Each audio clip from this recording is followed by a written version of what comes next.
আমার নওজওয়ানেরা, তরুণেরা, আম্মাজান হাজেরা হুজুরকে রেখে দিয়ে আব্বাজান ইব্রাহিম আলাইহিস সালাম ঘরে ফিরে চলে আসলেন।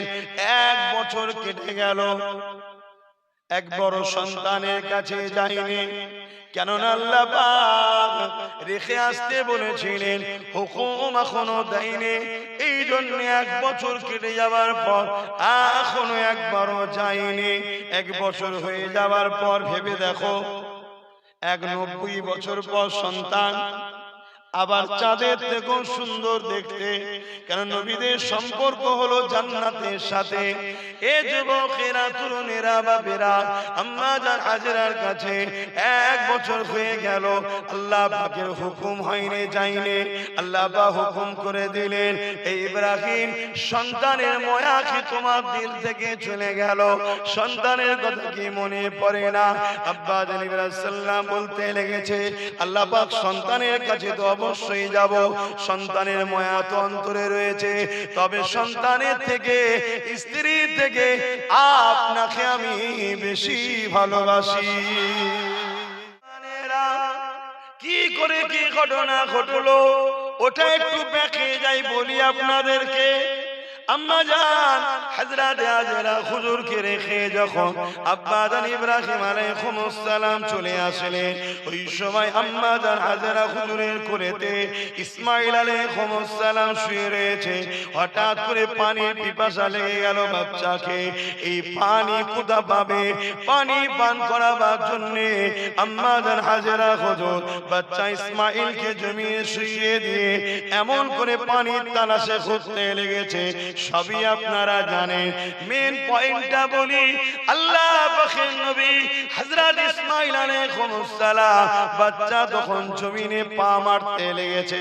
দেখবেন আমাদেরও বাচ্চারা পা ছোঁড়াছুঁড়ি করে, ওই পা যখন জমিনে আঘাত দিয়েছে, এটা তো নবীর কদম, তাই আল্লাহ পাক বলে দিয়েছে জমিন ফেটে যা, জমিন সরে গেছে ওই পায়ের কদম থেকে।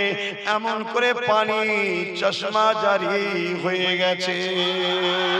আরো জোরে বলুন সুবহান।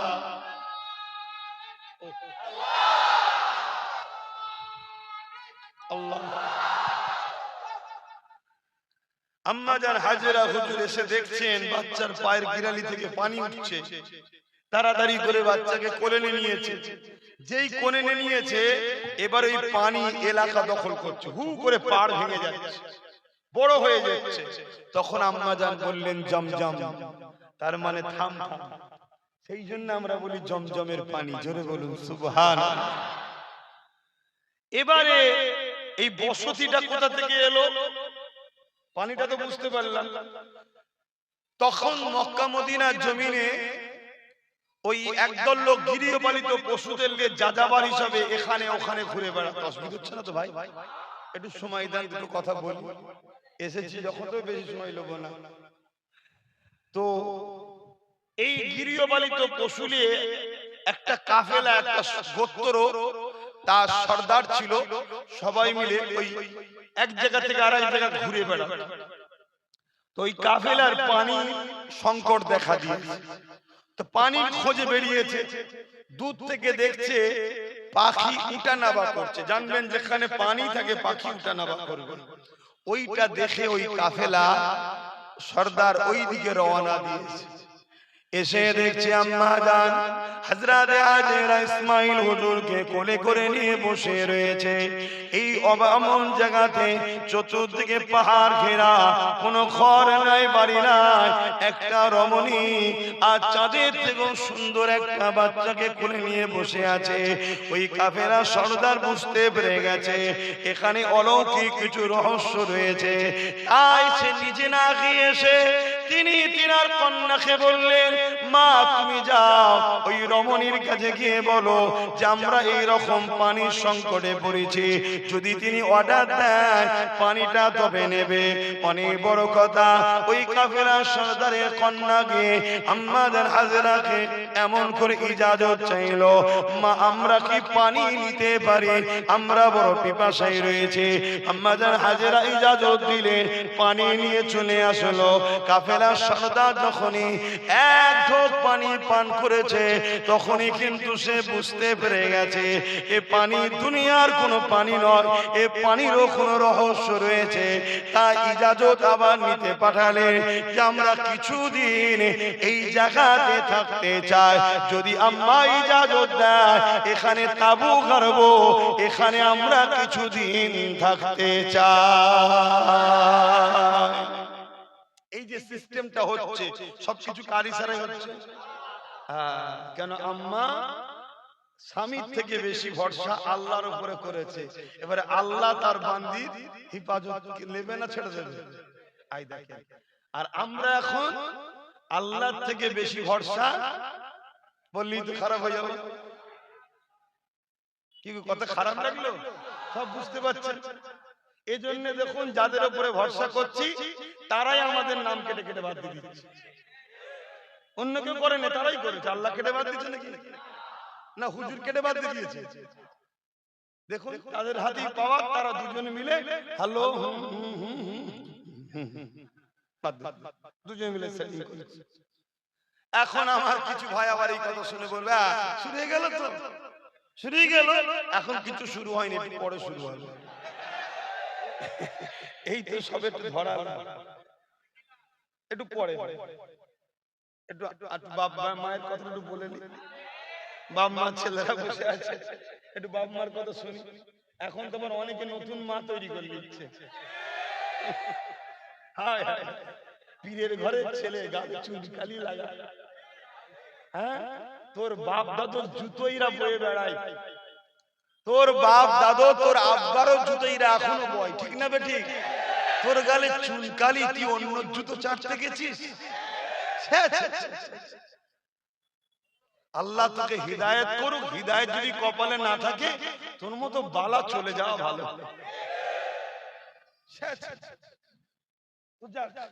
আল্লাহ হিদায়াত করুক, যদি কপালে না থাকে আল্লাহ কাটা পরিষ্কার করে দিক। আমিন। আসেন বাপের আলোচনার দিকে যাই। আম্মা জান হাজেরা ইজাজত দিয়ে দিলেন, ওই কাফেলা ওখানে রয়ে গেল। এ নওজওয়ানেরা, ওই কাফেলা যখন ওখানে রয়ে গেল, কয়েকদিন যেতে না যেতে ওই কাফেলা যিনি সর্দার ছিলেন তিনি তিনার কন্যাকে পাঠিয়ে আম্মা জান হাজেরা হুজুরের কাছে মেসেজ পাঠালেন যে আমার আব্বা জান চাই এই গোত্রের তিনি সর্দার ছিলেন, তিনি সর্দার পদ থেকে ইস্তেফা দিতে চান। কেননা আপনার মতো নেক বক্ত নারী যদি এই গোত্রের সর্দার হয়, তাহলে এই গোত্রের আরো রহমত বরকত পাবে। এই জন্য আপনাকে আগামী দিন আমাদের গোত্রের সর্দারিনী হিসাবে আমরা কবুল করতে চাইছি। আপনার প্রস্তাবটা কি? দেখুন আম্মা হাজেরা আল্লাহর উপরে ভরসা করে ওই নিরিবিলি পাহাড়ে ঘেরা নির্জন জায়গা, পানি নাই, রয়ে গেল, পানি পেয়ে গেল, সাথে হাজার হাজার লোককে পেয়ে গেল। আবার দেখেন ওই গোত্রের সর্দারিনীও আল্লাহ পাক হাজেরা হুজুরকে বানিয়ে দিলেন।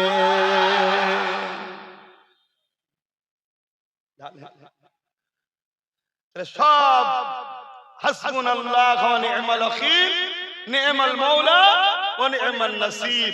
আল্লাহ কোরআনে বলছে যে আমার উপরে ভরসা রাখে, শুনছো আমার ভাইরা, যে আমার উপরে ভরসা রাখে আমি আল্লাহই তার জন্য যথেষ্ট। জোরে বলুন সুবহানাল্লাহ।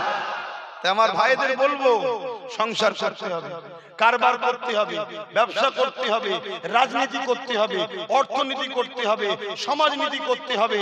অনেক ভাইরা বলে আব্বাস সিদ্দিকী জলসা এসে রাজনীতির কথা বলে, আমি স্বীকার করছি, আমি বলি। কেন বলি? আমার ইসলামের রাজনীতির অধ্যায় আছে না? না। তাহলে ধর্মনীতির কথা বলবো আমি, সমাজনীতির কথা বলবো আমি, অপরিবার নীতির কথা বলবো আমি, বিজনেস নীতির কথা বলবো আমি, রাজনীতির কথাও শিখাবো আমি। কেন আমার ইসলাম এই শিক্ষা দিয়েছে। ইসলামে শুধু ধর্মনীতি নাই, ইসলামে সমাজনীতি আছে, পরিবার নীতি আছে, রাষ্ট্রনীতি আছে, এডুকেশন নীতি আছে, রাজনীতি আছে, বিজনেস নীতি আছে।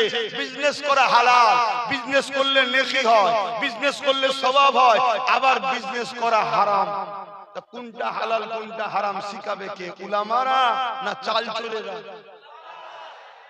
কথা বলছে না তো। বিজনেস করা কি চোরেরা শিখাবে?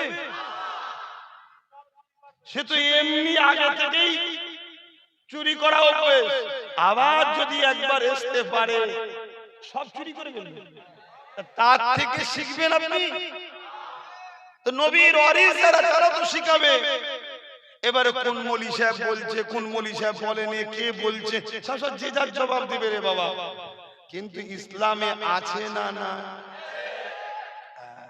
তাই আমি বলছি, মনে রাখবেন আম্মাজান হাজরা হুজুর আল্লাহ পাক এত সাহায্য করলেন।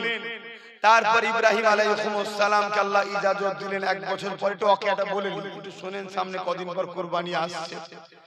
তারপরে ওখান থেকে আবার ফিরে চলে আসলেন। আসার পর দীর্ঘ বছর আবার কেটে যায়, যাতায়াত হয়, যাতায়াত হয়, যাতায়াত হয়। আল্লাহ পাক একভাবে থাকার ইজাজত দেন। এবার ইসমাঈল সাল্লাম চলাচলি হাঁটাহাঁটি করতে শুরু হয়েছে। আল্লাহ পাক বলল, ইব্রাহিম যাও, তুমি এবারে সন্তান পরিবার নিয়ে থাকতে শুরু করবে। কয়েকদিন যেতে না যেতে, কয়েক মাস যেতে না যেতেই আল্লাহ খবে দেখাচ্ছে, ইসমাঈল, ইব্রাহিম তোমার সব থেকে বেশি প্রিয় জিনিসটা আমার রাস্তায় কুরবানি দাও। শুনছেন কি গো? আল্লাহ আমাদের পরীক্ষা নিতে পারবো তো? সব থেকে বেশি প্রিয় সেই জিনিসটা আমার রাস্তায় কুরবানি দাও। ইব্রাহিম আলাইহিস সালাম 100 দুম্বাকে কুরবানি দিলেন।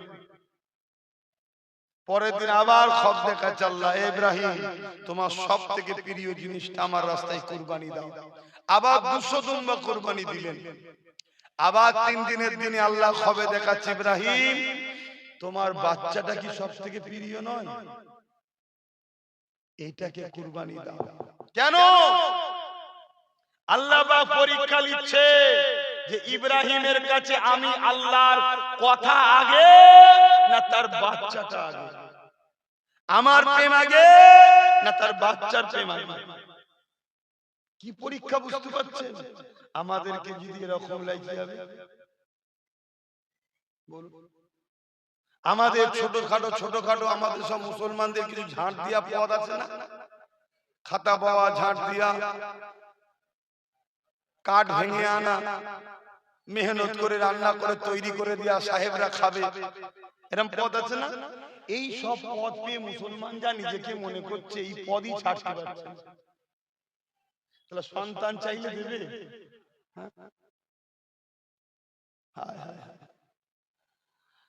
আল্লাহ ইব্রাহিম আলাইহিস সালামকে যখন এইভাবে পরীক্ষা নিতে লাগলেন, ওই সময় ইব্রাহিম সাল্লাম দেরি করলেন না। সকালে উঠে বাচ্চাকে রেডি করে নিয়ে রওনা দিয়ে দিলেন। কোথায় যাচ্ছে? মিনাতে যাচ্ছে। কি জন্যে যাচ্ছে? আল্লাহকে খুশি করার জন্যে। 90 বছর পর একটা সন্তান, ওই সন্তানকে এতদিন পরে কাছে পেয়েছে, কিছুদিন সাথে রয়েছে, ওই সন্তানকে এবার কুরবানি করতে যাচ্ছে। আসমান দেখছে, জমিন দেখছে, ফেরেশতারা দেখছে, সবাই দেখছে। কিতাবের মধ্যে আছে ফেরেশতারা দুবার বড্ড কেঁদেছিল। একবার হলো আমার রাসূলুল্লাহ কোরআনের জন্য যখন তায়েফের জমিনে গিয়েছিল। যদি শুনতে চান এর পরে বলছি, প্রথমটা শুনে রেখে যান। প্রথমবার হলো ইব্রাহিম আলাইহিস সালাম যখন বিসমিল্লাহ বলে ধারালো তরোয়াল নিয়ে চাঁদের থেকেও সুন্দর ওই ফুটফুটে বাচ্চাটাকে আল্লাহর প্রেমে জবাই করতে শুরু করেছে। এই দৃশ্য দেখে ফেরেশতা কুলেরা বড় কেঁদেছিলে। এ যুবকেরা তরোয়াল চালিয়েছে, বিসমিল্লাহ আল্লাহু আকবার। তরোয়াল কি আল্লাহ জানিয়ে দিল, আমার ইসমাইলের গলায় তুই চলবি না। ধারালো তরোয়াল, এত ধার ছিল। পাথরে আঘাত যখন দিয়েছে, পাথরটা দুটুকরো হয়েছে। তরোয়াল ইসমাইল সাল্লামের গলায় চলেনি। আল্লাহর হুকুম ছাড়া গাছের পাতা লড়তে পারে? তরোয়ালের ক্ষমতা আছে নাকি? এই ঈমান আছে তোমাদের নাকি? এটাই তো ঈমান, একেই তো বলা হয় মুসলমান।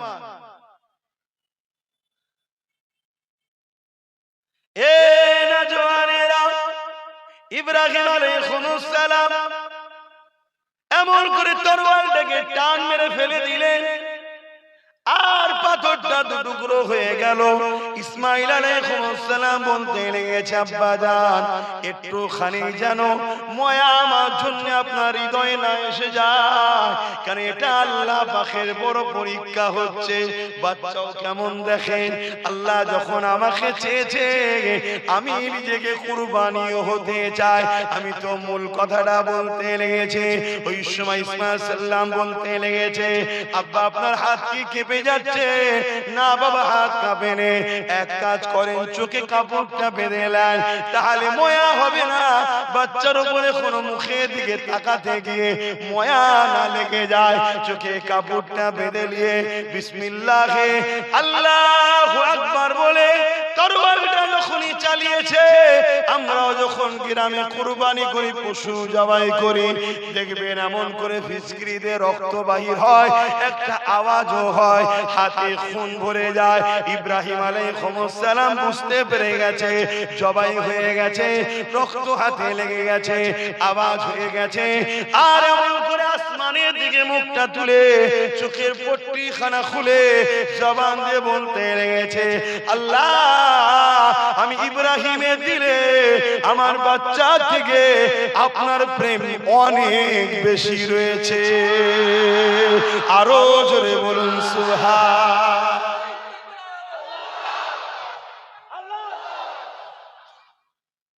কেন হুজুর জানে তো জবাই হয়ে গেছে, এবারে আল্লাহ কি করছে সেটা তো আল্লাহ জানে, হুজুরকে তো জানাই নেই। এ নওজওয়ানেরা, হুজুর যখন জমিনের দিকে তাকিয়েছে, দেখতে লেগেছেন জমিনে আমার বাচ্চা দাঁড়িয়ে রয়েছে, আর একটা দুম্বা কুরবানি হয়ে গেছে। আল্লাহ পাক সাল্লাম বলতে লাগলেন, আল্লাহ পাক আমার কুরবানি কি পছন্দ হলো না? আল্লাহ আওয়াজ দিয়ে দিলে, এ আমার নবী ইব্রাহিম, তোমাকে আমি পরীক্ষা নিয়েছিলাম, ওই পরীক্ষায় তুমি কামিয়াবি হয়ে গেছো। আজ থেকে আমি আল্লাহ তোমার লকাব দিয়ে দিলাম, তুমি শুধু ইব্রাহিম নয়, তুমি ইব্রাহিম খলিলুল্লাহ। আজ থেকে তুমি আমি আল্লাহ আমার বন্ধু হয়ে গেলে। আরো জোরে বলুন সুবহান। আল্লাহ আমাদের পরীক্ষা নেবে না নেবে না? সেই পরীক্ষায় আমরা কামিয়াব হতে পারবো তো? আল্লাহ পাকের মহব্বতে নিজের বাচ্চাকে কুরবানি দিচ্ছে, আর আল্লাহর ঘরকে বাঁচাবার পক্ষে জাহান্নামী নেতা নেত্রীদের ঘরে মুসলমান কুরবানি দিতে পারছে না।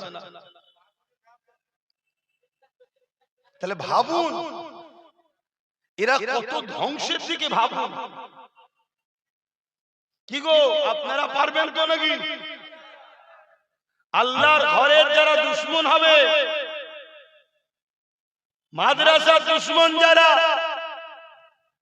কবরস্থানে দেয়া খানকা ওয়াকাফে দুশমন যারা, আল্লাহর খুশির জন্য তাদের থেকে মুখ ঘুরিয়ে নিতে কারা পারবেন? হাত তুলে সাক্ষী দেন।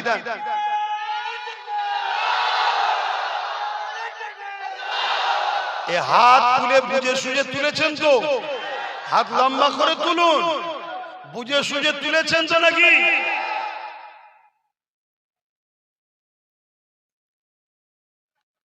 এটা আমার দায়িত্ব আছে না? না কেন? মসজিদ যে ভাঙে আর তাকে যদি কেউ সাপোর্ট করে, উভয় ইসলামের দুশমন, জাহান্নামী।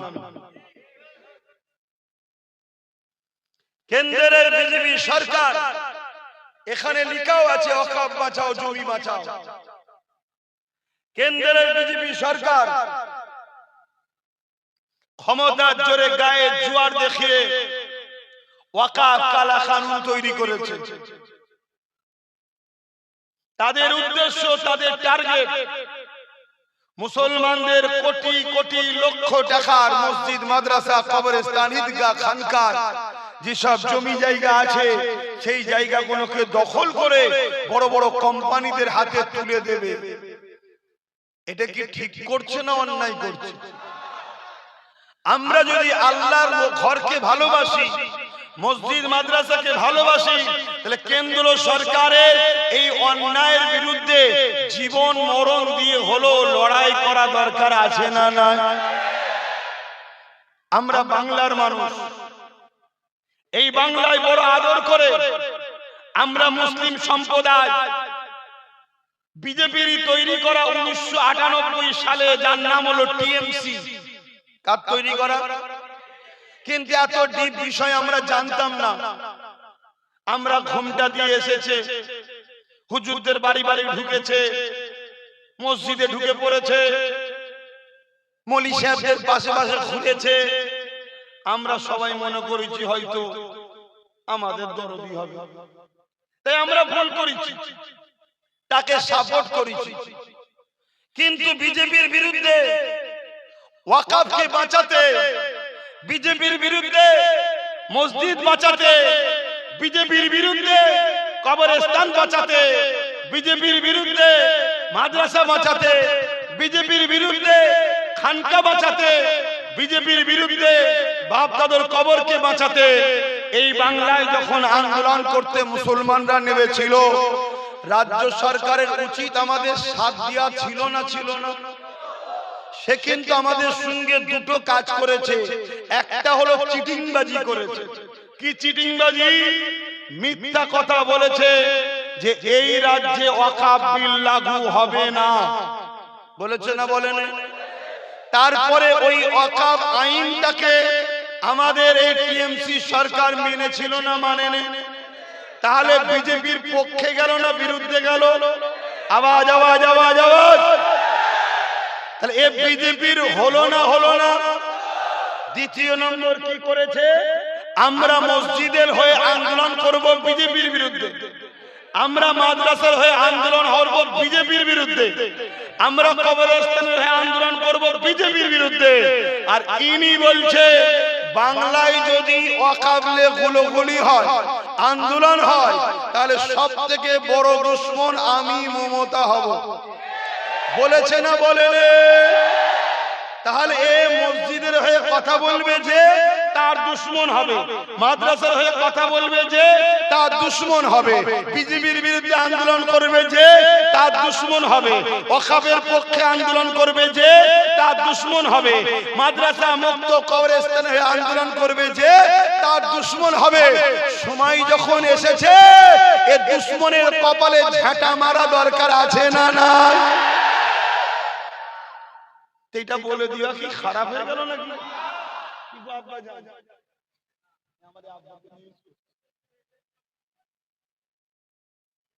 সুযোগ এসেছে না? প্রমাণ দিতে হবে মসজিদের পক্ষে, প্রমাণ দিতে হবে কবরস্থানের পক্ষে, প্রমাণ দিতে হবে আমি মাদ্রাসার পক্ষে। দিতে হবে না? দেবেন কিভাবে? টিএমসি কে ভোট দিত নাকি বিজেপি কে ভোট দিয়ে? আচ্ছা, অনেকে মাঝে মাঝে আমার একটু পাড়ায় পাড়ায় ছড়ায়, শুনতে পাই কানে কানে যে আব্বাস সিদ্দিকী টিএমসির বিরুদ্ধে বেশি বলে, বিজেপির বিরুদ্ধে কম বলে। আপনাদের একা ছড়িয়েছেন তারা কেউ? আচ্ছা, একটু আমি ভেঙে দিই তাহলে। আচ্ছা, একটা বোতলে বিষ লিখা আছে এবং বিষ আছেন আপনি জানেন, আপনার হাতে বোতলটা দিলাম, আপনি খাবেন? কেন খাবেন না? আপনি জানেন বিষ আছে এবং দেখাও যাচ্ছে গায়ের লেভেলে লেখা আছে। আচ্ছা, অপর দিকে আর এক গ্লাস পানি দিলাম, তাতে চিনি টিনি দিয়ে রুয়াবজা দিয়ে ভালো শরবত করে দিলাম, কিন্তু তার মধ্যে বিষ দিয়ে রেখেছি, সেটা আপনি জানেন না, আপনাকে দিলে খাবেন না? খাবেন না কেন? না জেনে। অতএব বিজেপি হলো ওই প্রকাশ্য বিষ টাইপের, আর মমতা হলো শরবত টাইপের। একে দেখতে রুয়াবজওয়ালা শরবত, ঘুমটা দিয়ে এসেছিল, কিন্তু আজকে বুঝতে পার চোরের সর্বনাশ। এর মধ্যে তো বিষ মেকানো আছে। কথা বুঝে আসছে না? না আর কেন বাবা মলি সাহেবদের পিছনে লেগেছিস বাবা? কি করবে? না করলে টিকিটটা কেটে নেবে। একটু শখ যেচ্ছে জিতবো, আগে পিছু পুলিশ গাড়ি থাকবে, একটু কাই কাই কাই কাই কাই করে আওয়াজ হবে, তারপরে এলাকার প্রমোটিং এর টাকা ঝাড়বো, জমির টাকা। শখ গেছে বাবা, কেন ডিস্টার্ব করছিস?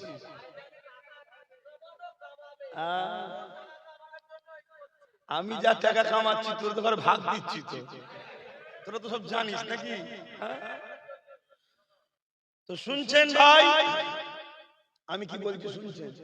কেউ যদি ব্যক্তিগত হারাম খেয়ে জাহান্নামে যেতে চায়, আমি তার বিরুদ্ধে অতটা ক্যাসেট খুলবো না। এক কথাই বলবো, বাবা হারাম খাসনি জাহান্নামে চলে যাবি।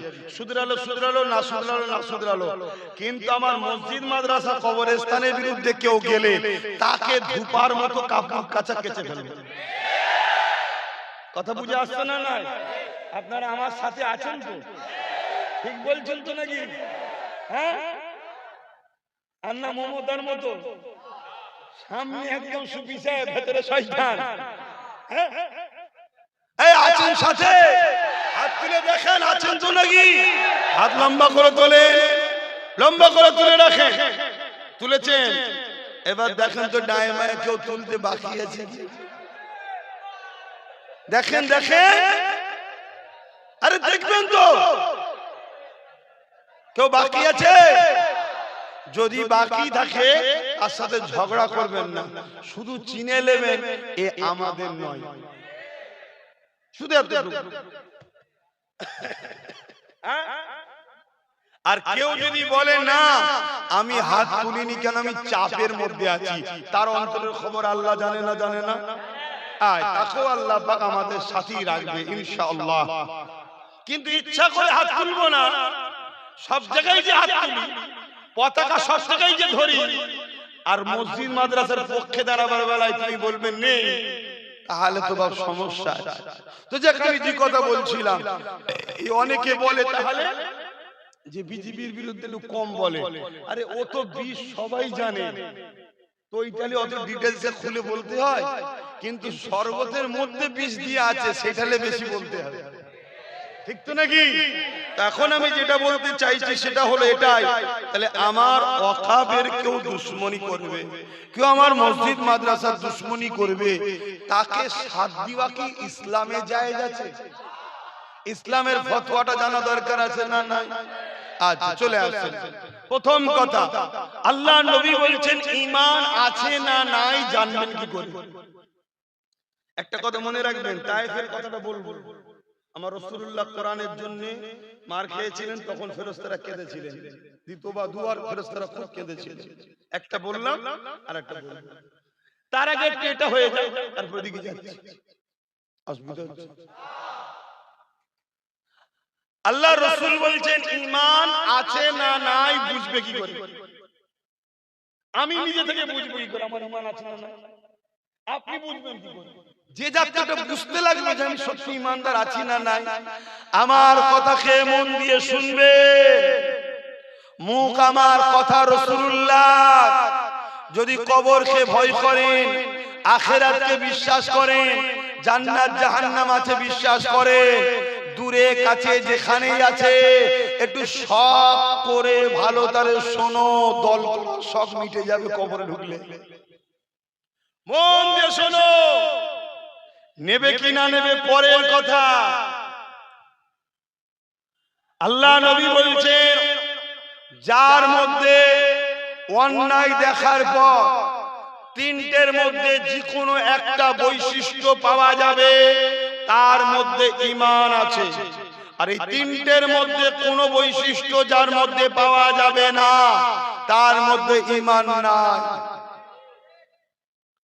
অন্যায় দেখার পর আল্লাহ রাসূল বলছেন হাত দিয়ে রুখবে, আমার যে উম্মত অন্যায় দেখার পর হাত দিয়ে রুখবে, ওই উম্মতের ঈমান হলো প্রথম স্তরের এ ক্যাটাগরির ঈমান। জোরে বলুন সুবহানাল্লাহ।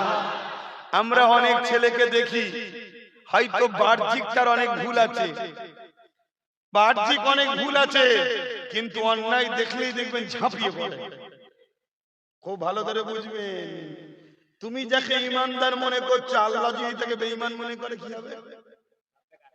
আর তুমি যাকে বেঈমান মনে করছো, আর আল্লাহ যদি তাকে ঈমানদার মনে করে, শোনো মন দিয়ে, হাদিসের সঙ্গে না মিলে বড় দাড়ি বড় টুপি নিয়ে কিছু হবে না। রবীন্দ্রনাথ ঠাকুরের গোলজামা দেখেছো?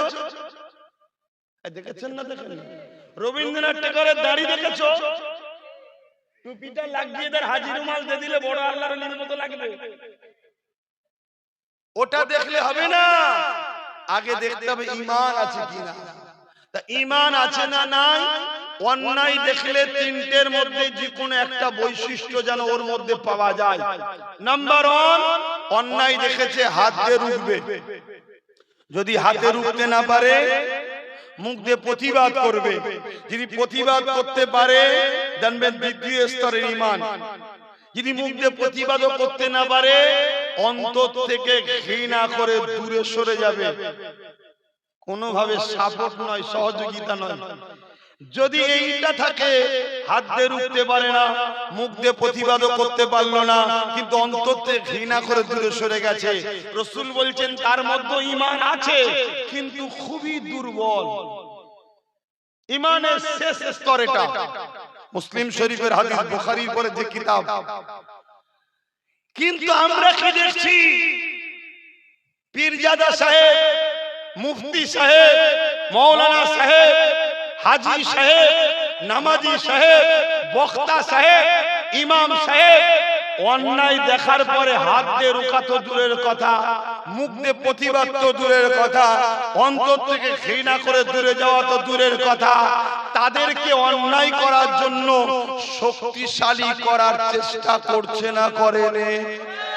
তাই রাসূলুল্লাহ বললেন, আখিরি জামানায় আসমানের নিচে জমিনের উপরে সবথেকে নিকৃষ্ট হবে একদল উলামারা। তাদের কথা বলেছে, ক্যান্সার পরা দাড়ি চাচা, উলামাদের কথা বলেছে। আর সবথেকে আগে জান্নাতে যাবে কারা? আর সবথেকে আগে জাহান্নামে যাবে কারা? তাহলে উলামা ধরতে হবে জাহান্নামী না জান্নাতি? যে জান্নাতি উলামা হবে সে জাহান্নামীর পক্ষে থাকে? কথা মাথায় ঢুকছে তো নাকি? তাহলে আজকে বলুন, কেন্দ্রের বিজেপি সরকার এই যে ওয়াকফ কালা কানুন করেছে, এটা অন্যায় না ন্যায়? তাহলে উম্মতের মধ্যে ঈমান আছে না নাই প্রমাণ পাবেন কি করে? হাত দিয়ে প্রতিবাদ রুখবে, নাই মুখ দিয়ে প্রতিবাদ, নাই অন্তর থেকে ঘৃণা করে দূরে সরে যাবে। আজ তা না করে বিজেপিকে গিয়ে সুইচ টেপে, এই সেই উম্মতের ঈমান আছে? দ্বিতীয় কথা, বিজেপির এই কালা কানুনকে রাজ্য সরকার মেনেছে না মানেনি? তাহলে এখানেও আমার ঈমান আছে না নাই? হাত দিয়ে রুখতে হবে। যদি হাত দিয়ে রুখতে না পারো, টিএমসির বিরুদ্ধে মুখ দিয়ে প্রতিবাদ করতে হবে। তা না করতে পারো, অন্তর থেকে দূরে ঘৃণা করে সরে যেতে হবে। তা না করে তুমি টিএমসি সুইচ টিপছো, ঈমান আছে? আওয়াজ দিয়ে বলো, ঈমান আছে? এটা আমার জাতিকে জানানো দরকার আছে না না? এখন কিছু ভাই বলবে আব্বাস সিদ্দিকী বিরুদ্ধে কথা আছে না না? আমি প্রশ্ন করব, তুই আমার বিরুদ্ধে বলছিস কেন ভাই? না তুমি টিএমসির বিরুদ্ধে বলো কেন? ও তাই নাকি? তুই টিএমসি কে ভালোবাসিস বলছিস? হ্যাঁ, তো তুই যদি টিএমসি কে ভালোবাসিস মন দিয়ে বুঝবে, আর আমি টিএমসির বিরোধী করাতে তুই যদি আমার বিরোধী বলতে পারিস, তাহলে যে টিএমসি আমার মসজিদ মাদ্রাসা ওয়াকফের দুশমনি করেছে, আমি তো এগুলোকে ভালোবাসি, আমি তার বিরুদ্ধে বলবো না কেন? কত মাথায় ঢুকছে না? তাহলে তুই লড়াই করলি মসজিদ মাদ্রাসা কবরস্থান ঈদগাহ দুশমনের জন্য, আর আমি লড়াই করছি আল্লাহ আল্লাহ রাসূলের ঘর মসজিদ মাদ্রাসার জন্য। এই লড়াই করার অধিকার আছে না না? এই লড়াই আপনারা আমার সাথে থাকবেন। হাত তুলে সাক্ষী দেন, আবার লম্বা করে হাত তুলে সাক্ষী দেন। লড়াইয়ে থাকবে, জেল খাটতে হবে, বাপ মার খেতে হতে পারে। কেন? ফেরাউনের হাতে পাওয়ার ছিল, নমরুদের হাতে ছিল, সাদ্দাতের হাতে ছিল, আজকেও ফেরাউনদের হাতেই রয়েছে। আমাদের পরীক্ষা আল্লাহ নেবে। বেলাল হুজুর মার খেয়েছে, সাহাবারা মার খেয়েছে, আপনারা মার খেতে পারবে? কিন্তু আল্লাহ সুযোগ তো দিচ্ছে, চ্যাটাইটা উল্টে দাও না। রুটি রুটি বেশিক্ষণ তাওয়ায় রাখলে পুড়ে যায়, উল্টাতে হয়, ঘন ঘন উল্টাতে হয়। তার সামনে তো দিন আছে, এবং তোমাদের এলাকার খবর তো খুব ভালো, এমনি উল্টে গেছে। না হয় ব্যাগ নিয়ে বেরিয়েছে, আলু পটল কেনার মতো মানুষ কিনতে বেরিয়েছে। কেন রে, 15 বছর কি করলি তাহলে কিনতে হচ্ছে? 15 বছর যদি না ঝেড়ে লোকের উপকার করতিস, তাহলে আজকে কিনতে বেরোতে হতো। অসুবিধা হচ্ছে, তুই আমার মসজিদের বিরুদ্ধে বলেছিস, আমি তোকে ছেড়ে দিই, ভাবলি কি করে? আসেন বাবেরা, দ্বিতীয় আলোচনা দিয়ে চলে যায়। হযরত জিবরাইল আলাইহিস সালাম অনেক কাঁদা কেঁদেছিলেন, আল্লাহর ফেরেশতারা কেঁদেছিলেন। কখন কেঁদেছিলেন? আল্লাহ নবী যখন দ্বীনের কথা, কোরআনের কথা নিয়ে, দ্বীনের মেসেজ, কোরআনের মেসেজ, আল্লাহর বাণীকে নিয়ে তায়েফের জমিনে রওনা দিয়েছে। কেন? মক্কা মানুষেরা আমার রাসূলুল্লাহর কথাকে শুনতে চাইছে না। মক্কা সন্ত্রাসীরা, তৎকালীন যারা জালিম ছিল, স্বৈরাচারী ছিল, অত্যাচারী ছিল, তারা আমার রাসূলুল্লাহর কথা শুনতে চাইছে না। আল্লাহ নবী তাইফের মানুষের কাছে যেতে লেগেছে, তাইফের মানুষকে শোনাবে বলে। হে যুবকেরা, তরুণেরা, বাপেরা, তাইফের মানুষের কাছে পৌঁছাবার আগে মক্কা থেকে সন্ত্রাস বাহিনীরা, মক্কা থেকে জালিম বাহিনীরা তাইফের মানুষের কাছে এই মেসেজটা পৌঁছে দিল, মুহাম্মদ রাসূলুল্লাহকে রুখে দাও। কেন? মুহাম্মদ রাসূল যা বলছে সত্য বলছে, কিন্তু রুখে যদি না দিতে পারো, মুহাম্মদ রাসূলুল্লাহর মেসেজ যে নেবে সে জুলুম ছেড়ে দিয়ে মুহাম্মদ রাসূলের দিকে চলে যাবে। মুহাম্মদ রাসূলের দিকে যদি চলে যায়, তাহলে আমাদের জুলুমের সাম্রাজ্য নষ্ট হয়ে যাবে। আজকেও সেই জিনিস হচ্ছে না, হয়নি? বলছে ঠিকই বলছে, কিন্তু আব্বাসকে আসতে দেওয়া যাবে না। কেন? এলে এ গোলাম রসুলের জুলুমের বিরুদ্ধে বলবে, তাহলে আমাদের জুলুমের সাম্রাজ্য নষ্ট হবে। বলছে না? বলে আরে ইতিহাসটা এজন্যই জানতে হয়। যুগে যুগে ফেরাউন এসেছে, যুগে যুগে নমরুদ এসেছে, যুগে যুগে এজিদ এসেছে, যুগে যুগে মুসার অনুসারী এসেছে, যুগে যুগে ইব্রাহিম নবীর অনুসারী এসেছে, যুগে যুগে হোসাইনিরাও আছে না নাই? আমরা আলহামদুলিল্লাহ হোসাইনি, আমরা এজিদি নাকি? এই জোরে বলবেন তো। এজিদি ছিল তো জুলুমের পক্ষে, মোদি মমতা এজিদির পক্ষে। ভুল বলে ফেলেছি নাকি? তওবা করতে হবে। ওরা জুলুম করে না। এই যে তামান্নার মতো ছোট্ট মেয়েটাকে বোম মেরে মেরে দিল, এই কোন পার্টি করে ভাই? তামান্না কোন পার্টি করে? ছোট যে মেরে ফেললো, ওইটুকু বাচ্চাকে যারা মারে এরা জালিম নয়? জোরে বলে। হায় হায়, এজিদ ছিল সারাবি। আজকে দিদিমণি মদের পক্ষে না বিরুদ্ধে গো? আমাদের দিদিমণি তো আর বাবা মদ বিক্রি করাতে নম্বর 1, গর্ব করে বলছে বাংলা মদে নম্বর 1। এমন জওয়ানেরা, এমন নবী পাকের প্রেমিকেরা, আমার ডিউটি আপনার কাছে সত্য মেসেজকে পৌঁছে দেওয়া। নেবেন কি নেবেন না সেটা আপনার নিজস্ব ব্যাপার, তবে মনে রেখে দেবেন, কবর কারো জন্য জান্নাতের বাগান হবে, আর ওই কবর জালিমদের জন্য জাহান্নামের একটা গর্ত হবে, যেখানে 99টা করে সাপ থাকবে। এত দুর্দিন এদের পড়ে গেছে, মানুষকে ধরে ধরে কবরের স্থানে নিয়ে যাচ্ছে, বলছে দিয়াল ছুঁয়ে বল আমায় ভোট দিবি। তুই কি করলি 15 বছর ধরে? বলছে ঘাস যত কাটবে গজাবে, তাহলে ঘাসই কাটছিস নাকি? হ্যাঁ,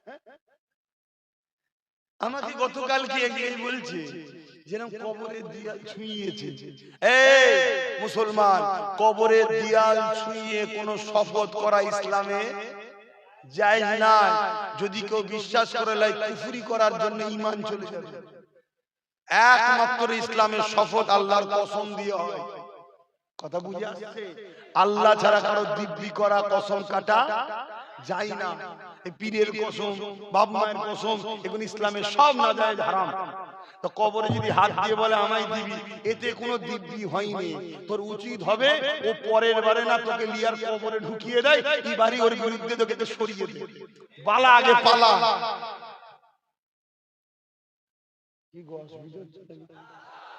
কি ধরেছে এরা?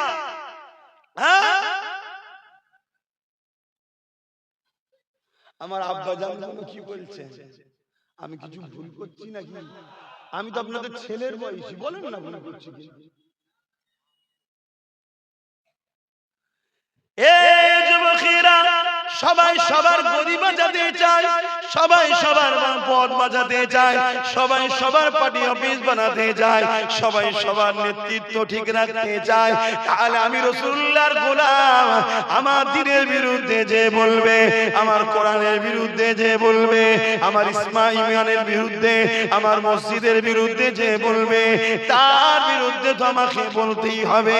এটা তো আল্লাহ পাকের পরীক্ষা। দেখি আব্বাস জালিম হুকুমাতদের বিরুদ্ধে বলে কিনা। আজকের অনেক মুফতি মাওলানারা বড় সুর দিয়ে ফেরাউনের বিরুদ্ধে বলে, নমরুদের বিরুদ্ধে বলে, এজিদের বিরুদ্ধে বলে। এ মৌলী সাহেব, কেন তোরা মোদি দিদির বিরুদ্ধে বলিস না? তারা বলছে জিন্ত রয়েছে, কামড়ে নেবে, ওগুলো মরে গেছে তাই বলি। তাই এরা আল্লাহর খুশির জন্য বলে না পেটের জন্য বলে? আরে চেনো যুবক, ভালো জিনিস বেশি খেতে হয় না, অল্প খেলেই যথেষ্ট।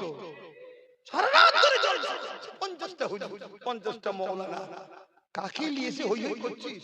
হ্যাঁ, দুটো দিনের পক্ষে কথা বলার সাহস নেই, দিনের দুশমনের বিরুদ্ধে কথা বলার সাহস নেই।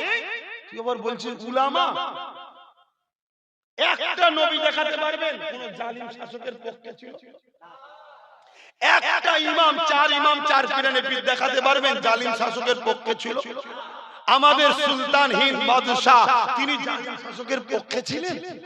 আমাদের মুর্শিদ কেবলা মুজাদ্দিদুজ্জামান ব্রিটিশের পক্ষে ছিল? তাহলে জুলুম আর ইনসাফ, এই দুটোর মধ্যে ইনসাফের পক্ষে আল্লাহ, ন্যায়ের পক্ষে আল্লাহ, ইনসাফের পক্ষে, ন্যায়ের পক্ষে নবীরা, জুলুমের পক্ষে, অন্যায়ের পক্ষে শয়তান। শয়তানের চেলা যত নেতা জালিম আছে এরা সব শয়তানের অনুসারী। এদের পক্ষে যাওয়া নবীর উম্মতদের যাবে না, হারাম। এটা নবীর ঘরের আওলাদ হিসাবে নবীর উম্মতদের বুঝাবার দরকার আছে না?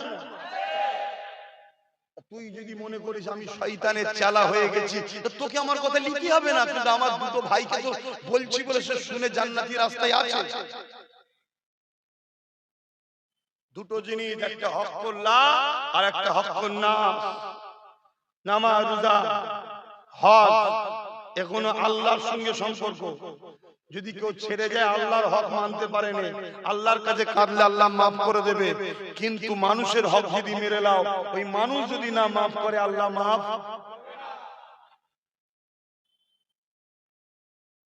এমন নওজওয়ানেরা, তরুণেরা, আল্লাহ নবী, নূহ নবী, দয়া নবী তায়েফের জমিনে যাচ্ছেন এই কোরআনের বাণী পৌঁছাবে বলে।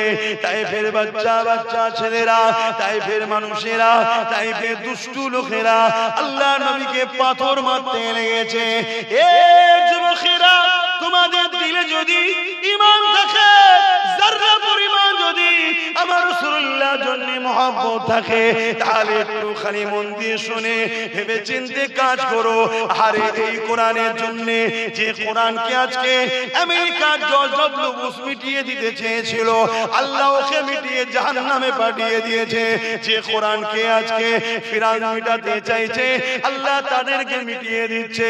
সেই কোরআনের বিরুদ্ধে কেউ কথা বলবে, আজ আমি মুসলমান হয়ে তার সাথে দিলে কখনো ইমানদার থাকতে পারি না। হতে পারো তুমি হাজি, হতে পারো তুমি নামাজি, হতে পারো তুমি রোজাদার, হতে পারো তুমি জাকিরিন, মনে রেখে দিও নামাজ ঈমান নয়, রোজা ঈমান নয়, হজ ঈমান নয়। তুমি এখনো করেছো ঠিকই, কোরআনের প্রেম যদি তোমার হৃদয়ে না থাকে তোমার মধ্যে ঈমান নাই। কেন? কোরআন কোনো বই নয়, কোরআন কোনো পুস্তক নয়, কোরআন হলো কালামুল্লাহ, আল্লাহ পাকের কথা। যে আল্লাহর উপরে ভালোবাসা নাই তার মধ্যে ঈমান থাকতে পারে কি করে? এ যুবকেরা তাই মন দিয়ে শোনো, এমনি এমনি চিৎকার দিচ্ছি না গো, কথা বলতে কষ্ট তো আজ বলতে লাগেছি। এ নওজওয়ানেরা, আল্লাহ নবীকে তায়েফের মানুষেরা এত মারলো, আল্লাহ নবী অজ্ঞান অচৈতন্য হয়ে রক্তাক্ত হয়ে নবী পাকের শরীর থেকে রক্ত বেরিয়ে গিয়ে নবী পাকের জুতা মোবারক রক্তে ভরে গেছে। এমন করে নবী আমার তায়েফের জমিন অজ্ঞানে পড়ে রইল। এ উম্মতে মুহাম্মাদি, দুনিয়া তোমাদেরকে মিটাতে চাইছে, দুনিয়া তোমাদের ঘরে আল্লাহ নবীর থেকে সরাতে চাইছে। হয়তো সামান্য পয়সা লাগলে তাও দিয়ে দিচ্ছে, ছোটখাটো পদ লাগলে তাও দিয়ে দিচ্ছে, গাড়ি বাড়ি লাগলে তাও দিয়ে দিচ্ছে। কেন? তোমাকে যদি আল্লাহ নবীর থেকে সরানো না যায়, ইসলামকে মিটানো এদের দ্বারা সম্ভব নয়। একটু বুঝার চেষ্টা করো যুবক আমার, দূরে যারা মাইকে শুনছো, দুশ্মনীর নজরে দেখছো, তাদের উদ্দেশ্য বলছি, অনেক মা তুলে আমার গাল দিয়েছো, অনেক বাপ তুলে আমার গাল দিয়েছো, সব আমি জানি। কোনদিন তোমার প্রতিবাদ আমি করতে আসিনি। কেন তুই আমার বাপকে গাল দিলি বল, কেন তুই আমার মাকে গাল দিলি বল, কোনদিন প্রতিবাদ করিনি। আল্লাহ ক্ষমতা দিয়েছে, তারপরও নিজের জাতের নিয়ে কখনো লড়াই করিনি। যেটাই লড়াই করছি আল্লাহ দ্বীনের জন্য করছি, মসজিদ মাদ্রাসার জন্য করছি। এ যুব সমাজ, তোমাদেরকে ঈমান বাঁচিয়ে জান্নাতে নিয়ে যাবার জন্য চেষ্টা করছি, ওই রাস্তা দেখাবার চেষ্টা করছি। যে নবী আমার কোরআনের মেসেজ দিতে গিয়ে তায়েফের জমিনে রক্তাক্ত হয়ে গেল, নবী পাকের জুতা মোবারক পর্যন্ত রক্তে ডুবে গেল। আজকে ওই কোরআনকে বাংলার কেউ বলবে কোরআন শেষ হয়ে যাবে, আমার উন্নতি শেষ হবে না, আর মুসলমান হয়ে তাকে সুইচ দেবে, বিজেপির ভয়ে জিতাতে হবে, এর থেকে মরে যাওয়া অনেক ভালো। কিন্তু কোরআনের দুশমনকে ঈমানদাররা সুইচ টিপতে পারবে না। আমার সঙ্গে একমত তো নাকি? জোরে বলুন একমত তো নাকি? নারে তাকবীর, নারে তাকবীর। কোরআন শরীফ, কোরআন শরীফ নারে দিবে। আল্লাহ, এরা আমাদেরকে কি মনে করে? 1000 টাকায় কিনে ফেলেছে, মা বোনেদের 1200 দেয় বলে গোলাম হয়ে গেছি নাকি? আমরা ভোট দিয়েছি, ক্ষমতায় বসেছিস, ওয়াকাফের টাকার মালিক হয়ে গেছিস। ওয়াকাফের পার বছরে ইনকাম 22 থেকে 25,000 কোটি টাকা। বছরে 200 কোটিও খরচ হয় কি জানি না, ভিক্ষা দিয়ে ইমামদের পেছনে বা আমার মা বোনেদেরকে যা দেয়, আবার এখন 150 টাকা করে গুটখা খাবার দিচ্ছে। বছরে 200 কোটি খরচ হয় কি ঠিক নাই, অথচ আমাদের টাকা কত? 25,000 কোটি টাকা, যে টাকা ওরা ঝেড়ে খাচ্ছে। চলো, তারপরেও কিন্তু তর্কে আমরা যাইনি। কিন্তু আজকে তোরা ক্ষমতার জোরে টাকা লিলি, চাকরি লিলি, আমাদের পজিশন লিলি, আমার ছেলেদেরকে মিথ্যা কেস দিলি, আমাদের পড়াশোনাকে শেষ করে দিলি, সব লিলি। এবারে আমাদের মসজিদ মাদ্রাসা নিয়ে নিচ্ছিস, আমাদের নাগরিকত্ব কেড়ে নিচ্ছিস, আবার আমার কোরআন শেষ হয়ে যাবে বলছিস। এই মেনে লিয়া যাবে? মেনে লিয়া যাবে? আল্লাহ নবী বলেছে, আমার বড় ভয় হয় আমার উম্মতকে প্রকাশ্য দুশমনরা মিটাতে পারবে না, আমার উম্মতকে মুনাফিক ছদ্মবেশীরা মিটিয়ে না দেয়। কথা মাথায় ঢুকছে না? ঢুকে নে, একটু সাবধান হও। দিনের শেষে সব বুঝার পরে লাস্টে সেই কপাল ফাটা কিছু মুসলমান আছে, ঘুরিয়ে ফিরিয়ে একটাই কথা বলবে, সবই বুঝলাম, কি হবে? বিজেপি চলে আসবে। আচ্ছা, আমি জিজ্ঞেস করছি, বিজেপি চলে আসলে কি করবে? একটু বলুন তো ভাই। মসজিদ ভেঙে ফেলবে, তাই তো নাকি? মমতা ভাঙছে না ভাঙে না? মমতা ওর থেকে হালকা হালকা করে ভাঙছে, ভেতরে ভেতরে ভাঙছে। ও বোল্ডুজার দিয়ে ডাইরেক্ট ভাঙে কেন? ওর দরকার হচ্ছে শুধুমাত্র একটা সম্প্রদায়ের ভোট, ওই জন্য তাদেরকে খুশি করার জন্য ডাইরেক্ট ভাঙে। আর এ দেখছে 40% মুসলমান যদি আমার হাত থেকে ফসকে অন্য কারো কাছে যায়, তাহলে বিজেপিরও চামড়া গুটিয়ে দেবে, আমাদেরও চামড়া গুটিয়ে দেবে। কিন্তু শুধু ট্যাকেল করে রেখে দিয়েছে। আচ্ছা, বিজেপি কি রুখতে তো হবে, তাই তো নাকি? আচ্ছা, 11-র আগে বাংলায় বিজেপি ছিল, তাহলে স্বাধীনতার পর থেকে 11 পর্যন্ত যারা বিজেপিকে রুখে রেখেছিল তাদেরই ছাতি সাথ দেওয়া দরকার। তাহলে আমার কথা কি ভুল হচ্ছে? আচ্ছা, বিজেপি আর কি করবে? না, মাদ্রাসা ভেঙে ফেলবে। তা মাদ্রাসা কি বোল্ডুজার দিয়ে মমতা ভাঙে না? দুর্গাপুরে ভেঙেছে, খবর পাননি? ব্যাপারটা কি জানেন? কিছু লোকের দূরে পাওয়ার হয়, কিছু লোকের কাছে পাওয়ার হয়। বিজেপি কিছু করলে আমাদের মলি সাহেবরা বাজার গরম করে প্রচার করাতে আপনাদের কানে যায়। আর মমতা হাজার হাজার অন্যায় করছে, মমতার দালাল মলি সাহেব গুলো একটা কেউ মুখ খোলে না। আজকে দেখুন না, যেসব ইমাম সংগঠন, মলি সাহেব সংগঠন সব বাইট দিচ্ছে না, বিজেপি কে রুকার জন্য কমসে কম আর একবার দেওয়া দরকার। ঠিক 21 কথাই বলেছিল, ঠিক না? তাহলে বিজেপি কে রুকার জন্য যদি মমতাকেই দরকার হয়, তাহলে বিজেপি যে বিল গুলো পাস করছে, মমতা সেই বিলগুলো সাপোর্ট করছে কেন? সিএ বিল পাস করলো বিজেপি, আর মমতা সাপোর্ট করে দিল। এসআইআর বিল পাস করলো বিজেপি, মমতা পাস সাপোর্ট করে দিল। ওয়াকফ বিল পাস করলো বিজেপি, মমতা সাপোর্ট করে দিল। একই হচ্ছে না আলাদা হচ্ছে ভাই? আচ্ছা, অন্যান্য রাজ্যে বিজেপির রাজ্যে মব লিঞ্চিং হয় না? হয় না? আমার রাজ্যে হচ্ছে না? হয় না? কথা বলছে না তো। কিন্তু অন্য রাজ্যে বিজেপি লোক অর্থাৎ অমুসলিমদের মধ্যে যারা বদমাইশ সবাই নয়। আমার লড়াই বিজেপির বিরুদ্ধে হিন্দুদের বিরুদ্ধে, ভুল বুঝবেন না। আমার লড়াই বিজেপির বিরুদ্ধে আদিবাসী দলিতদের বিরুদ্ধে নয়। আমার লড়াই টিএমসির বিরুদ্ধে। আমার লড়াই টিএমসির বিরুদ্ধে, মুসলমানদের বিরুদ্ধে নয়। শুনছেন তো নাকি? টিএমসি আলাদা জিনিস, মুসলমান আলাদা জিনিস, বিজেপি আলাদা জিনিস, হিন্দু আলাদা জিনিস। তো বিজেপি যারা করে তারা অন্যান্য রাজ্যে মুসলমানকে মারছে, আর আমার রাজ্যে টিএমসি নামক যেসব মুসলমান আছে তারা কিন্তু মুসলমানকে মারছে। কথা কিছু মাথায় ঢুকছে? এটা তো শুধু ভয় দেখানো। বিজেপি এই রাজ্যে কোনোদিন আসতে পারেনি স্বাধীনতার পর থেকে, আর আসতে পারেনি বলি তো মমতার সঙ্গে হাত মিলিয়ে মমতাকে পাঠিয়ে দিয়ে বিগত সরকারকে তুলে ফেলে দিল, যে আমি তো যেতে পারছি না, তুই যা কমসে কম যে তোর আঁচলের তলায় আস্তে আস্তে আমাকে চাষ কর, আমাকে একটু বড় কর। শুনছেন তো নাকি? হ্যাঁ, আনন্দবাজার পত্রিকায় মমতা ব্যানার্জি বলেছিল বিজেপিকে ফন্ডে এনে লড়বো, এটা মমতার কথা। তাই বিরোধী দল হিসাবে বিজেপিকে রেখেছে, বাকি যারা ছিল সব মেরে কোমর ভেঙে দিয়েছে। কেন? বিজেপি থাকলেই 40% ভোট, ওই শুধু ভয় দেখাবো আর নিয়ে নেবো। চাকরি বাকরি, গাড়ি বাড়ি, টাকা পয়সা, পড়াশোনা কিচ্ছু দেবো না। তারপরও ভোট যখন আসবে বিজেপি চলে আসবে, এদিক ওদিক করিস নি। আর এরা বিজেপির ভয়ে আমি পচা খাবার হলেও আমাকে বাধ্য হয়ে খাবে। এই ভয় যতক্ষণ না তোমরা ভাঙাবে ততক্ষণ বিজেপি তো আসবে না, কিন্তু তোমরা ভোট ব্যাংক হয়ে গোলাম হয়ে থাকবে। কথা মাথায় ঢুকছে?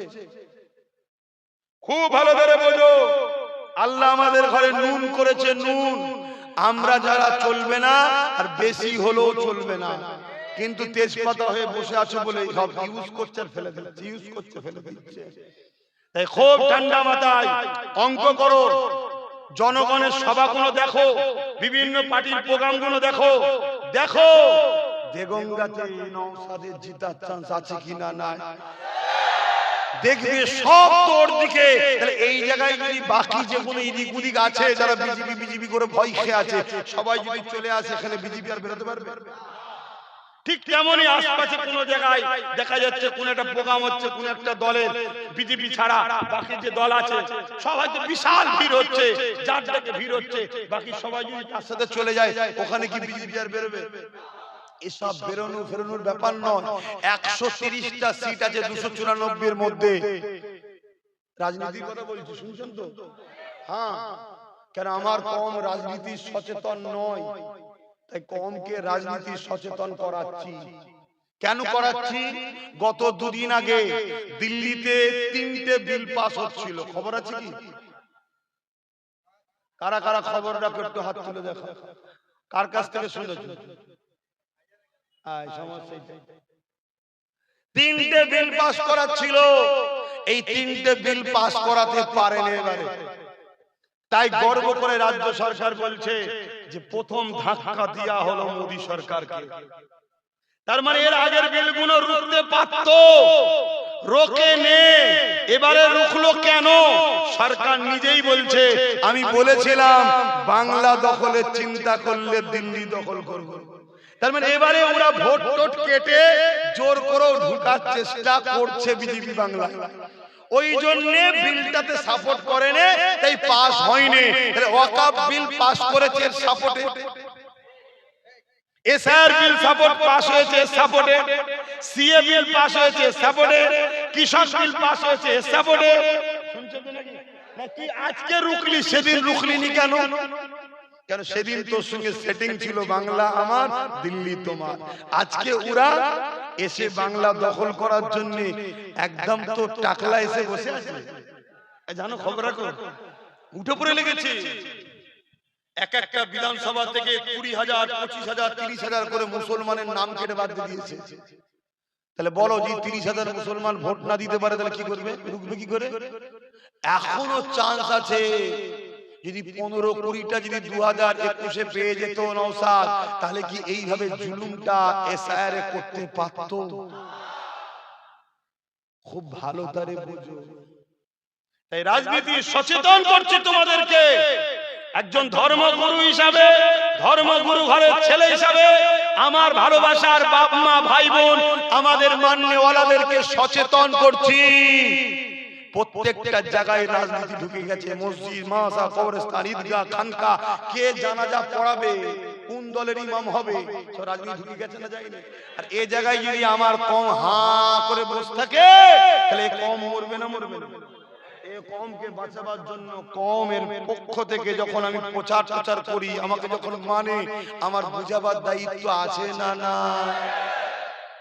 তাই বুঝাচ্ছি। এবারে যদি বলেন আপনি জলসাই করছেন কেন? আরে হুজুরের জলসা ছাড়া অন্য জায়গা আছে কোথা বুঝাবার? তো হুজুরের কাজ তো জলসা থেকেই বুঝাবে। ইসলামে যখন হারাম বলে না, তো তোমার মাথায় বাজ পড়ছে কেন? তার মানে তোমার গায়ে লাগছে না? কেন গায়ে লাগছে? যাদের থেকে করে খাও, ঝেড়ে খাও, তাদের যদি চলে যায় তুমি করে ঝেড়ে খেতে পাবে। হারাম খাওয়ার জন্য তুমি যদি ইসলামের বিরোধী হতে পারো, তা আমি জান্নাত যাওয়ার জন্য ইসলামের পক্ষে থাকবো না থাকবো না? হ্যাঁ, বাপের আমার, এই অনেক কথা বলে ফেলছি তো, আপনাদের অসুবিধা হচ্ছে। তাহলে আমি জানতে চাইছি, আমার কোরআন মিটে যাবে? আমার কোরআন শেষ হয়ে যাবে? আমার কোরআন ধ্বংস হয়ে যাবে? কিন্তু যারা বলেছে তারা ধ্বংস হয়েছে, এ ধ্বংস হবে ইনশাআল্লাহ। আমি জানতে চাইছি, খুব ভালো করে বুঝুন, যদি কেউ আমার মসজিদ মাদ্রাসা বাঁচাবার জন্য লড়ে, সে আমার কাছে আপন হবে না যে আমার মসজিদ মাদ্রাসা ভাঙবে সে আপন হবে? তাহলে আমি 1 নম্বরে রাখছি, আমি আবার বলছি, বিজেপি আমাদের প্রকাশ্য দুশমন। একমত তো? হাত তুলে বলুন একমত তো? দুশমন তো, প্রকাশ্য দুশমন। আপনারা যদি লাখ লাখ টাকা দেয় বিজেপিকে সাপোর্ট করবেন না? কেন? আমরা চিনি ও গাদ্দার, ও আজ লাখ দেবে, কাল কিন্তু সব, ঠিক না? কিন্তু আমাদের যে সরকার ছিল, সে আমাদের আপন সেজে ছিল না? ছিল না? কিন্তু আজ আমরা বুঝতে পারছি সেও প্রকাশ্য দুশমনের সঙ্গে মিশে আছে। তাই আজকে আমি ধরুন 1 নম্বর, রাজ্য সরকার আমার ওয়াকফের দুশমনি করেছে না করেনি? ওয়াকফ আন্দোলন যারা করে তাদেরকে কেস দিয়েছে না দেয়নি? ওয়াকফ কালা কানুন বিজেপির মেনে নিয়েছে না লাইনে? একে রাখলাম 1 নম্বরে। আর 2 নম্বরে, নবী বংশের আওলাদ নওশাদ সিদ্দিকী ওয়াকফ বাঁচাতে গিয়ে জেল খেটেছে না খাটেনি? ওয়াকাফ বাঁচাবার জন্য সুপ্রিম কোর্টে কেস করেছে না করেনি? একে রাখলাম 2 নম্বরে। এখন বলুন, একজন নবী বংশের আওলাদ হিসেবে, ইমানদার হিসেবে মসজিদ মাদ্রাসাকে আমি মানি, ভালোবাসি।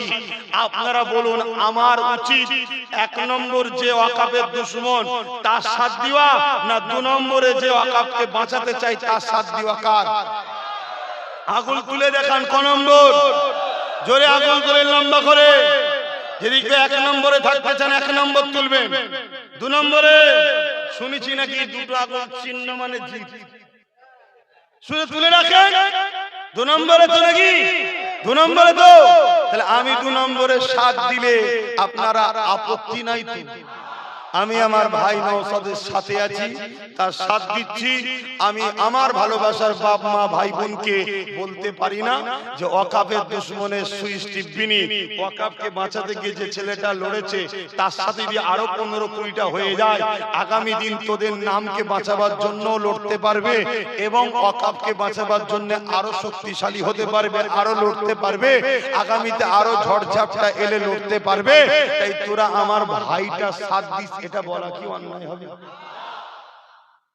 তাহলে আপনারা আমার কথা মানবেন? আমার ভাইয়ের সাথ কারা দেবেন? হাত তোলে। আমি জোর করেছি?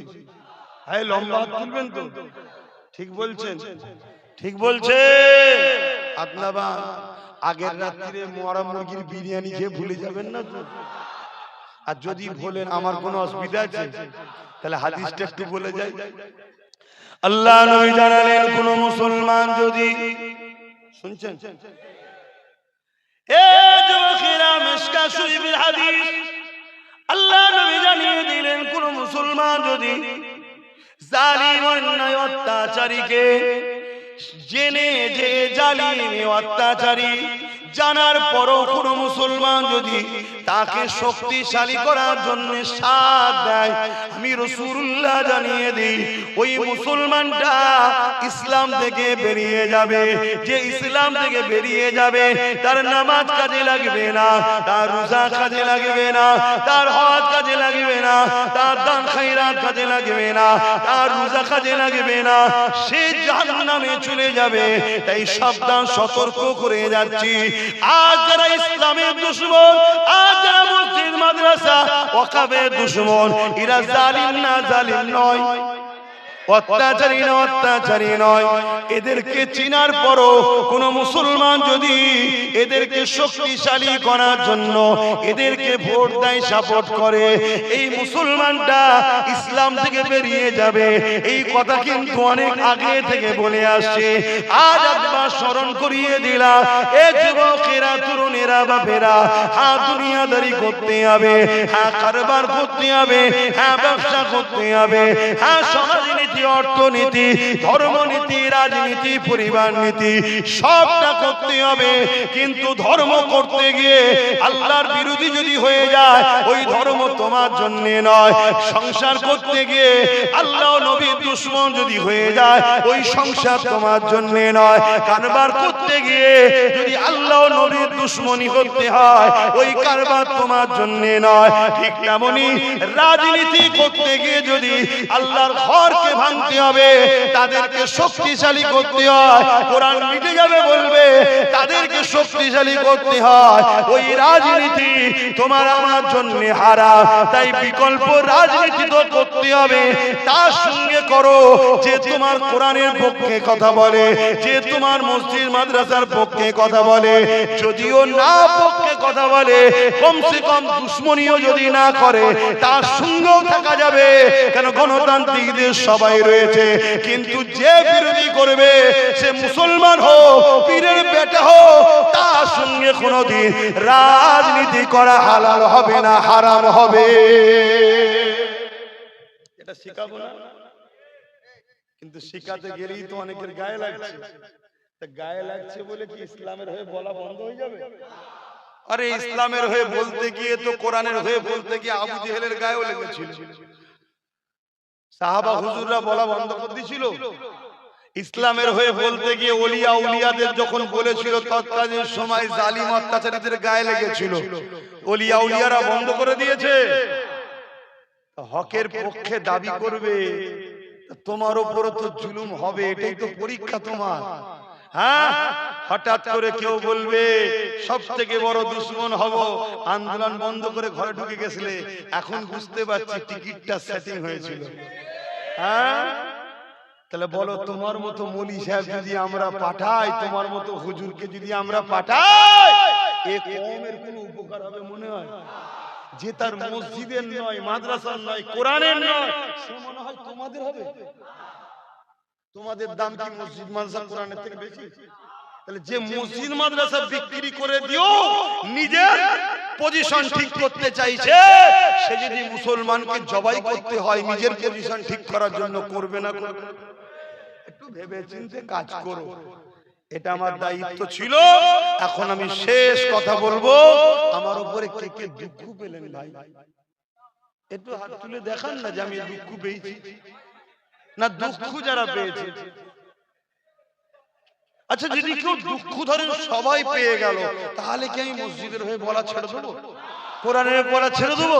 না বন্ধু, তোমাদেরকে ছাড়তে রাজি, আল্লাহ রসুল ছাড়তে রাজি নয়। শুনছো? তাহলে তোমরাও বলো, হুজুর যদি আল্লাহ রসুলের দুশমন হয়ে যায়, কোরআনের দুশমন হয়ে যায়, মসজিদের দুশমন হয়ে যায়, মুফতি যদি কোরআন রসুলের মসজিদের দুশমন হয়, তোমরা কোরআন রসুল মসজিদের পক্ষে থাকবে না, মুফতিকে ছাড়বে।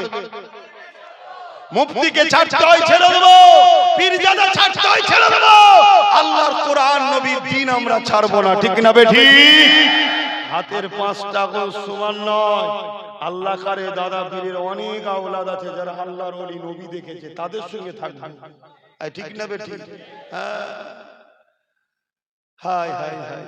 একজন বলছে কি, আমাকে যদি জাহান্নামের টিকিট দেয় আমি জাহান্নামে কি দাঁড়াবো, আর একজন বলছে আমি আগুনে যে ঝাঁপ দেবো।